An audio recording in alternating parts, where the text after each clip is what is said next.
Egyptian opposition leader Mohammed al-Baradei has arrived in Cairo against the backdrop of escalating anti-government protests.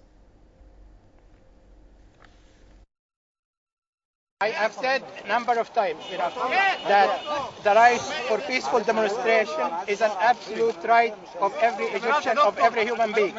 I wish that we didn't have to go to the street to impress on the regime that they need to change. We tried signatures, we tried boycotting the election, nothing worked. The regime, every demand fell on deaf ear. Al-Baradei pledged to join opposition protests. He also called on the government to give a political response to demonstrations. He said a security response would lead to consequences nobody would like to foresee. Anti-government protests are expected to escalate on Friday when millions gather at mosques for prayers. Well, for the latest on the Egypt uprising and analysis on that, we're now joined by Edward Peck, who is a former U.S. ambassador, joining us via satellite from Washington. Mr. Peck, as always, thank you for joining our broadcast. Now, Netanyahu's government believes Mubarak will survive this unrest by having to exercise force, power in the street. It says Mubarak's well-rooted in the military and security apparatus. Is this true?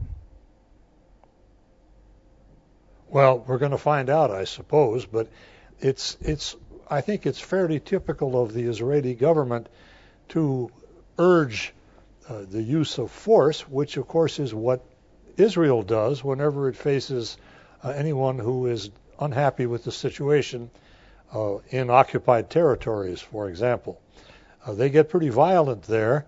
You remember not too long ago when Arabs living in Israel, Israeli Arabs, demonstrated, and a fairly large number of them were brutally killed, which is how the Israeli government believes it should be done.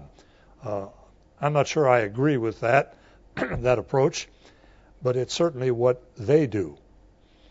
Right now, sir, though the U.S. has spoken for democracy, it isn't standing by protesters by ending aid to security forces now killing Egyptians. Why is that?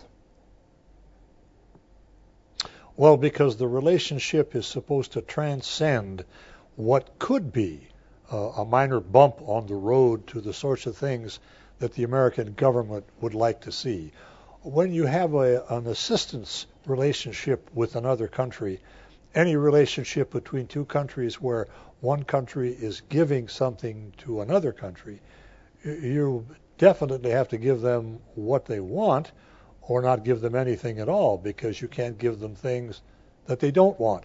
So our relationship has been largely based on support for the government to be able to maintain its borders and protect itself, and some of that, of course, spills over into what we would call maintaining order, police, that sort of thing. And so that is a typical relationship, and it looks as if in a country such as Egypt, the military aspect of the government has grown pretty strong, perhaps too strong, and I'm very concerned that we might see a great deal of violence tomorrow, which an awful lot of people expect and some people want. And I think that could be bad for everybody in the area, especially in the short run. Right now, Egypt is, of course, a powerhouse in the region with its citizens spread far and wide within the Middle East. How then will countries with large populations of Egyptian expatriates react if Mubarak's government collapses? Now that is a very pertinent question. I remember back in the days of Saddam Hussein and Iraq, where there were lots of Egyptians that went to Iraq for the purposes of helping to build the economy. And I remember what happened when the Palestinians, who also had lots of expatriates working in other parts of the Arab world. There is sometimes a tendency on the part of the governments where expatriates are in large numbers to perceive a possible security threat from those people.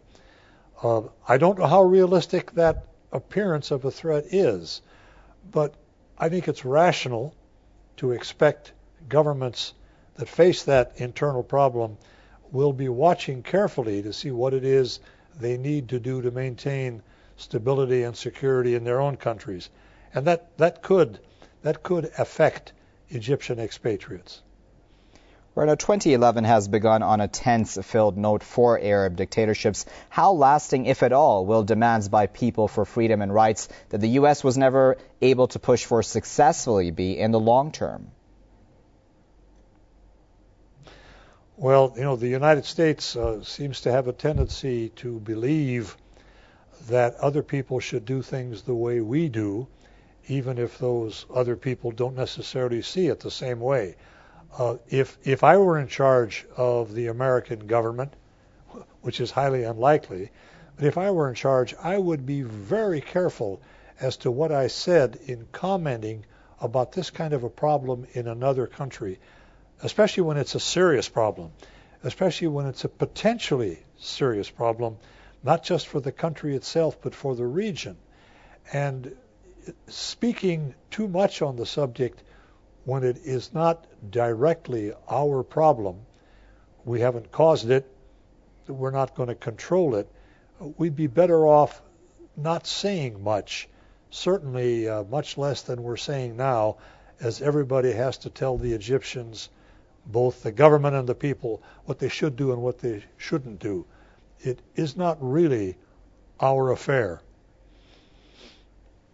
All right, we'll have to leave it there for now. That was Edward Peck, former U.S. ambassador, joining us via satellite from Washington. Mr. Peck, as always, we appreciate your insight here at Press TV.